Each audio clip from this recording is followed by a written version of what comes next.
नमस्कार साथियों, आप सभी का स्वागत है हमारे इस YouTube चैनल एमिनेक्स स्टडीज़ पर। मैं विपिन अग्रवाल आप सभी के सामने यहाँ उपस्थित हूँ बायोलॉजी सब्जेक्ट को लेकर।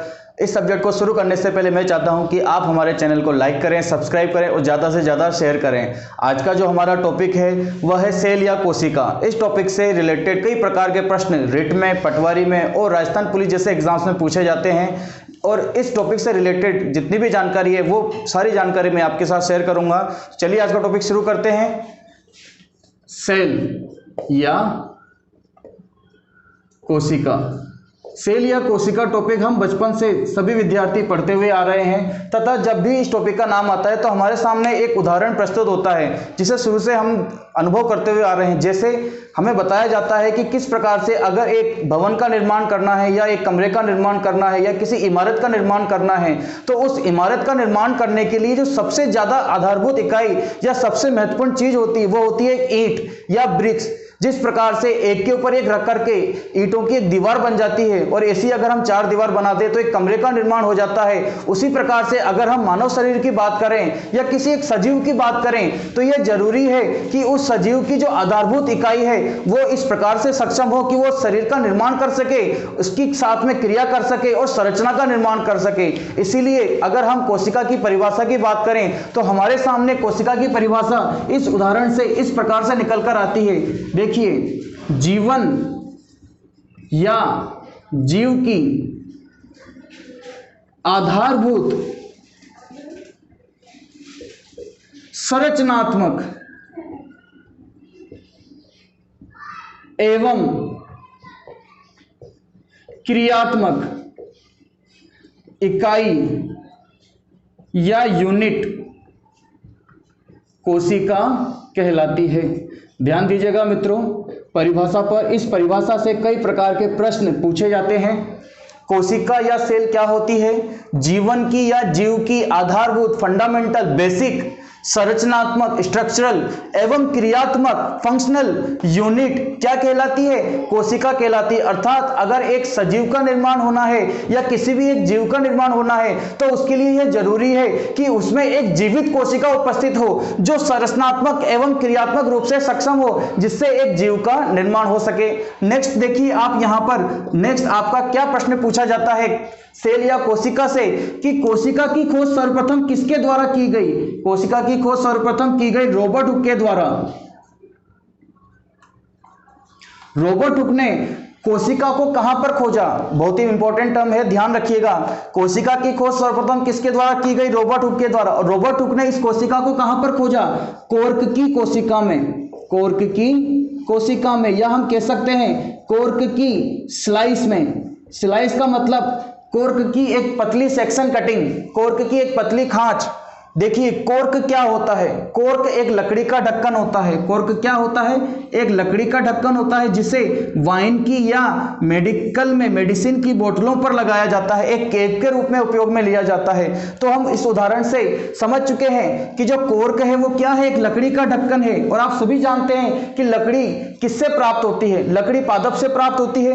पादप क्या है? एक सजीव है। तो हम कह सकते हैं कि रॉबर्ट हुक ने जो सबसे पहले कोशिका की खोज की वह कैसी कोशिका थी? रॉबर्ट हुक ने कॉर्क की कोशिका में जिस कोशिका को खोजा वह किस प्रकार की कोशिका थी? तो वह एक पादप कोशिका थी। कैसी कोशिका थी? पादप कोशिका थी। ध्यान दीजिए मित्रों, यहाँ से क्वेश्चन ऑलरेडी पुटअप हो चुका है। पूछा गया था कि सबसे पहली पादप कोशिका किसने खोजी थी? किसने खोजी थी? रॉबर्ट हुक ने। कहां पर खोजी थी? कॉर्क की स्लाइस में। कहां खोजी थी? कॉर्क की स्लाइस में। नेक्स्ट हम देखिए, प्रश्न पूछा जाता है कि पहली जो पादप कोशिका खोजी गई थी वो कैसी थी? तो हम बात कर रहे हैं यहाँ पर कि रॉबर्ट हुक ने कॉर्क की स्लाइस में सबसे पहले कोशिका को देखा और जब इसने इसका ऑब्जर्व किया तो उसे इस प्रकार से मधुमक्खी के छत्ते के समान ऐसे छोटे छोटे चेंबर दिखाई दिए। ऐसे छोटे छोटे चेंबर दिखाई दिए और इन चेंबर्स को देखने पर रॉबर्ट हुक ने इसका नाम दिया सेल्ला। क्या नाम दिया? सेल्ला। सेल्ला का लैटिन भाषा में अर्थ है खाली कक्ष। सेल्ला को लैटिन भाषा में कहा जाता है खाली कक्ष। तो अगर आपसे पूछा जाए कि रॉबर्ट हुक ने खोजी अपने द्वारा खोजी गई पादप कोशिका को क्या नाम दिया? तो आपका आंसर क्या आएगा? सेल्ला। ध्यान दीजिए, आपसे पूछ लिया जाए सेल्ला किसे कहते हैं? सेल्ला कहते हैं कोशिका को।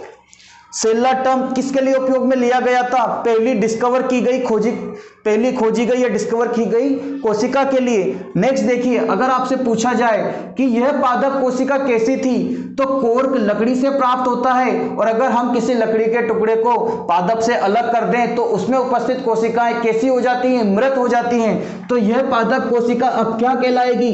एक मृत पादप कोशिका। क्या कहलाएगी? मृत पादप कोशिका या डेड प्लांट सेल।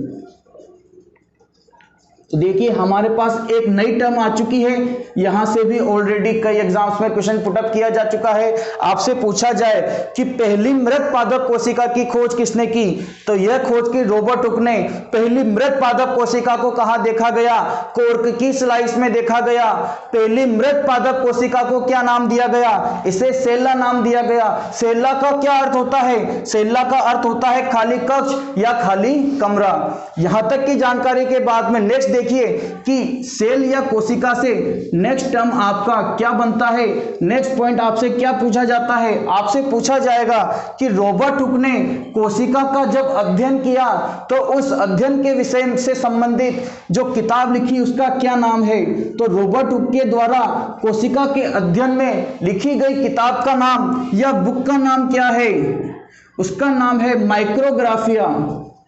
क्या नाम है? माइक्रोग्राफिया। तो ध्यान दीजिए दोस्तों, यहां पर इंपॉर्टेंट टर्म है, इसे नोट कर लीजिए। रॉबर्ट हुक के द्वारा सेल के अध्ययन में लिखी गई बुक का नाम माइक्रोग्राफिया है। इस बुक के अंदर इन्होंने कोशिका से संबंधित जानकारी का वर्णन किया है। नेक्स्ट हम देखिए दोस्तों, यहां से जो हमेशा पूछी जाती है, अगर आपसे पूछा जाए कि कोशिका विज्ञान या साइटोलॉजी, कोशिका विज्ञान या साइटोलॉजी किस क्षेत्र के लिए उपयोग किया जाता है? दोबारा वापस पोस्ट करना, माइक्रोग्राफिया से शुरू करूंगा, ठीक है ना? ये थोड़ा सा बीच में डिस्टर्ब।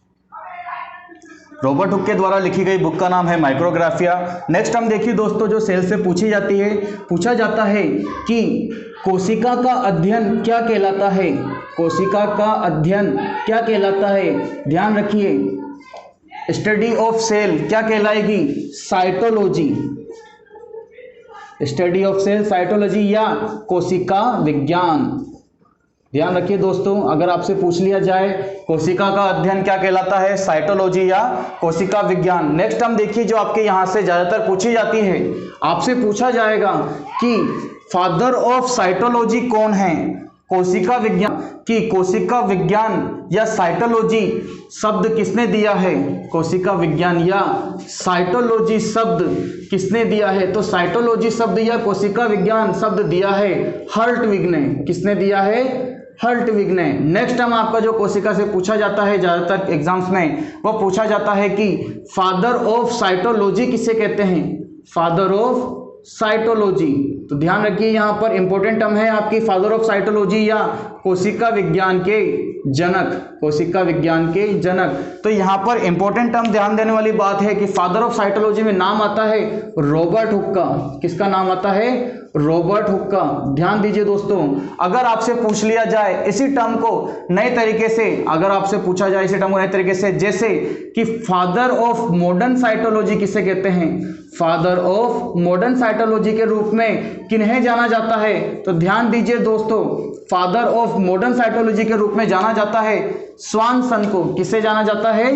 स्वानसन को।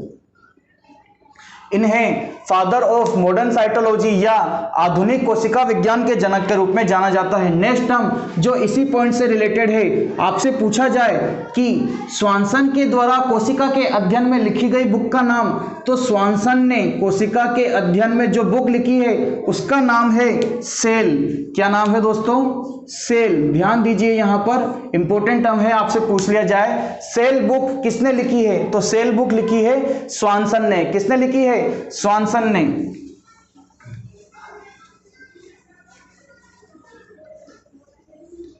वापस हमारे पॉइंट्स रिपीट करते हैं। साइटोलॉजी शब्द हर्टविग ने दिया है। Father of cytology Robert Hooke को कहा जाता है।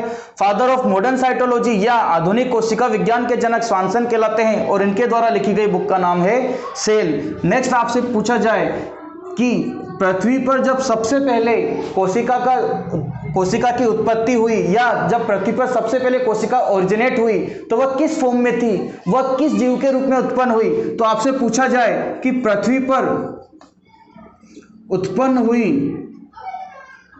प्रथम कोशिका, पृथ्वी पर उत्पन्न हुई प्रथम कोशिका कौन सी है, तो आपका आंसर होगा जीवाणु कोशिका।